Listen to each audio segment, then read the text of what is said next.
নমস্কাৰ এই মুহূৰ্তত আহি পৰিছে ৰাতিপুৱাৰ কেইবাটাও বিগ ব্ৰেকিং নিউজ। আজি হৈছে 14 জানুৱাৰী গোটেই অসম তথা ভাৰতৰ বিভিন্ন প্ৰান্তৰ পৰা যুগুত হৈছে কেইবাটাও গুৰুত্বপূৰ্ণ খবৰ।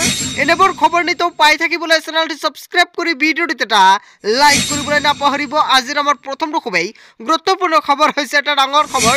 হয় বন্ধুসকল, কংগ্ৰেছৰ বাবুলৈ মৰম আৰু শ্ৰীৰামলৈ আস্থা নাই। মুখ্যমন্ত্ৰী হিমন্ত বিশ্ব শৰ্মাই কেইবাটাও গুৰুত্বপূৰ্ণ মন্তব্য কৰিছে। কংগ্ৰেছৰ বাবুলৈ মৰম শ্ৰীৰামলৈ আস্থা নাই, কিয়নো পাপ খণ্ডন কৰিবলৈ বিশ্ব হিন্দু পৰিষদে ডাঙৰ সুযোগ দিছে। কেইবাটাও গুৰুত্বপূৰ্ণ মন্তব্য কৰিছে অসমৰ মুখ্যমন্ত্ৰী ডক্টৰ হিমন্ত বিশ্ব শৰ্মাই।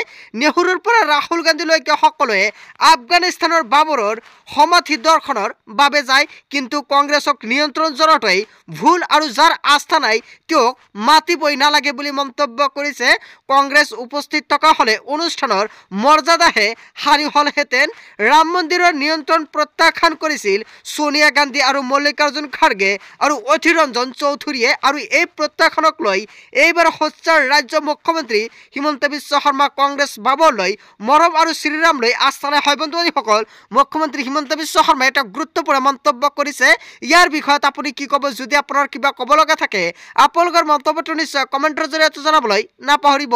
তাৰপিছত অসমবাসী ৰাইজক জনাইছো আমাৰ 2 নম্বৰটো খুব গুৰুত্বপূৰ্ণ খবৰ। লগতে ডাঙৰ খবৰ, ভয়ংকৰ দুৰ্ঘটনা নিহিত হল 2জন লোক। এই মুহূৰ্তত অসমবাসী ৰাইজক জনাইছো আন এটা বিগ ব্ৰেকিং নিউজ, কিয়নো মাঘ বিহুৰ আনন্দৰ মাজতে ৰাজ্যত কেইবাটাও ভয়ংকৰ দুৰ্ঘটনা সংঘটিত হৈছে। ৰাজ্যৰ বিভিন্ন প্ৰান্তৰ ৰাজপথত এইবাৰ মৃত্যুৰ কিৰিলি। দুটাকৈ ভয়ংকৰ পথ দুৰ্ঘটনাত প্ৰাণ হেৰুৱালে 2জনকৈ লোকে, আৰু হাজো দৌলাহাৰা পথত দুৰ্ঘটনা কেন্দ্ৰ কৰি উত্তাল পৰিস্থিতিৰ সৃষ্টি হৈছে। আৰু বৰলাট অঞ্চলত এইবাৰ উদ্দণ্ড বাইক চালকে মহিটিয়াই নিলে পথচাৰীক, আৰু ঘটনাস্থলতে প্ৰাণ হেৰুৱালে কেশৱ বৰ্মন নামৰ লোকজনে। দুৰ্ঘটনাৰ পাছতে ৰাজপথত টায়াৰ জ্বলাই ক্ষুব্ধ ৰাইজৰ প্ৰতিবাদ। স্পীড ব্ৰেকাৰ বহুৱাৰ দাবীৰে প্ৰতিবাদ সাব্যস্ত কৰে ৰাইজে। দীৰ্ঘ সময় ধৰি ৰাজপথতে আবদ্ধ হৈ পৰিল শ যান বাহন, আৰু ডিলাই মাঞ্জা পথতো সংঘটিত হৈছে আন এক ভয়ংকৰ দুৰ্ঘটনা। বালিভৰ্তি ট্ৰাকে মহতিয়াই নিলে এইবাৰ বিস্কুট কঢ়িওৱা এখন বাহনক, আৰু থিতাতে প্ৰাণ হেৰুৱালে আন এজন লোকে, আৰু আহত হৈছে এজন লোক। 4 লেনযুক্ত পথৰ কাম চলি থকাৰ মাজতে ভয়ংকৰ দুৰ্ঘটনা সংঘটিত হৈছে। মাঘ বিহুৰ আনন্দৰ মাজতে ৰাজ্যত কেইবাটাও ভয়ংকৰ দুৰ্ঘটনা হৈছে। হয় বন্ধুসকল, এটা বিগ আপডেট মুকলি হৈছে। তাৰপিছত অসমবাসী ৰাইজক জনাইছো আমাৰ 3 নম্বৰটো খুব গুৰুত্বপূৰ্ণ খবৰ।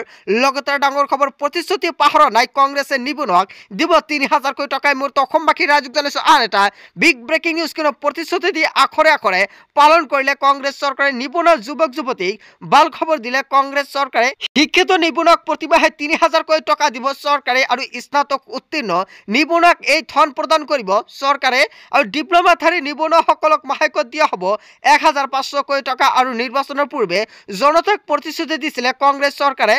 কৰ্ণাটক চৰকাৰে দিয়া 5 নম্বৰটো প্ৰতিশ্ৰুতি পূৰণৰ দিশে, আৰু যুৱনীতি আঁচনিৰ অধীনত এই টকা লাভ কৰিব শিক্ষিত নিবনুৱাসকলে। আৰু ইতিমধ্যে চেকৰ জৰিয়তে বহু যুৱকে লাভ কৰিলে এই ধন।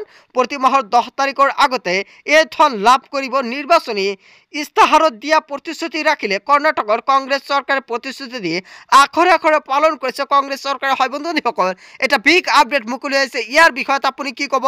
যদি আপোনাৰ কিবা মন্তব্য কৰিব লগা থাকে আপোনালোকৰ মন্তব্যটো নিশ্চয় কমেণ্টৰ জৰিয়তে জনাবলৈ নাপাহৰিব। তাৰপিছত অসমবাসী ৰাইজক জনাইছো আমাৰ 4 নম্বৰটো খুব গুৰুত্বপূৰ্ণ খবৰ।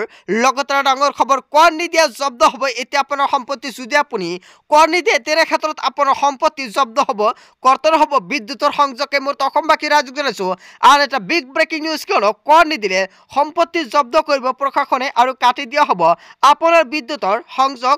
বান্ধি দিলে শেষ সময়সীমা।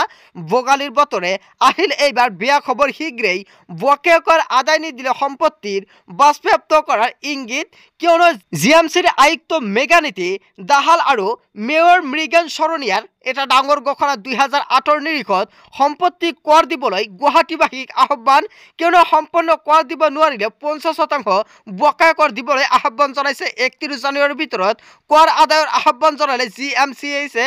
কৰ নিদিলে বিদ্যুৎ সংযোগ, হোল্ডিং নম্বৰ কৰ্তনৰ জব্দ হ'ব পাৰে বুলি, লগতে সম্পত্তিও জব্দ হ'ব বুলি এটা ডাঙৰ হুংকাৰ প্ৰদান কৰা হৈছে। চলিত বিত্তীয় বৰ্ষত এতিয়ালৈকে প্ৰায় 100 কোটি টকা কৰ পাবলৈ বাকী আছে। GMCHৰ আৰু কৰ নিদিলে সম্পত্তি জব্দ কৰিব প্ৰশাসনে। হয় বন্ধু বান্ধৱসকল, এটা বিগ আপডেটৰ ডাঙৰ খবৰ। যদি আপোনাৰ কৰ দিবলগীয়া আছে অতি শীঘ্ৰে আপুনি কৰটো দি লওক আৰু 31 জানুৱাৰীৰ আগতে কিন্তু আপোনাৰ কৰ দিব লাগিব। তাৰপিছত অসমবাসী ৰাইজক জনাইছো আমাৰ 5 নম্বৰটো খুব গুৰুত্বপূৰ্ণ খবৰ।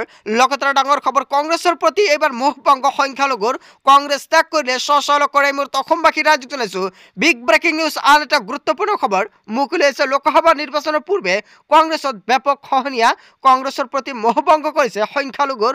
65 বছৰে কংগ্ৰেছে প্ৰতাৰণা কৰিলে সংখ্যালঘুক। হয় বন্ধু বান্ধৱসকল, আচলতে 65 বছৰে কংগ্ৰেছে প্ৰতাৰণা কৰিছে নেকি সংখ্যালঘুক।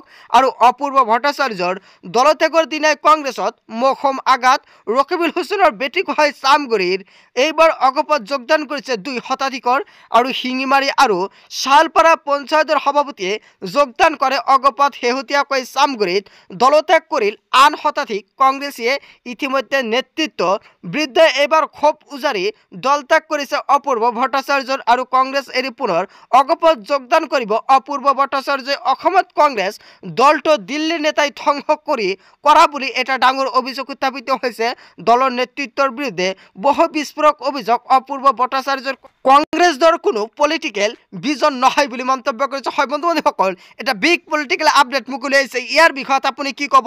যদি আপোনাৰ কিবা মন্তব্য কৰিব লগা থাকে আপোনালোকৰ মন্তব্যটো নিশ্চয় কমেণ্টৰ জৰিয়তে জনাবলৈ নাপাহৰিব। চ' বন্ধু বান্ধৱসকল, আজিৰ মূল ভিডিঅ'খনত আপোনালোকক সেইখিনি সৰু কেইটামান ইনফৰমেশ্যন দিবলগীয়া আছিলে। ভিডিঅ'টি ভাল লাগিলে লাইক কমেণ্ট শ্বেয়াৰ কৰিব। আৰু যদি এতিয়ালৈকে চেনেলটি ছাবস্ক্ৰাইব কৰা নাই তেন্তে এনেকুৱাকৈ নতুন নতুন ইনফৰমেটিভ তথা হেল্পফুল ভিডিঅ' পাবলৈ হ'লে চেনেলটি ছাবস্ক্ৰাইব কৰিবলৈ নাপাহৰিব। চ' থেংক ইউ ফৰ ৱাচিং ফুল ভিডিঅ'।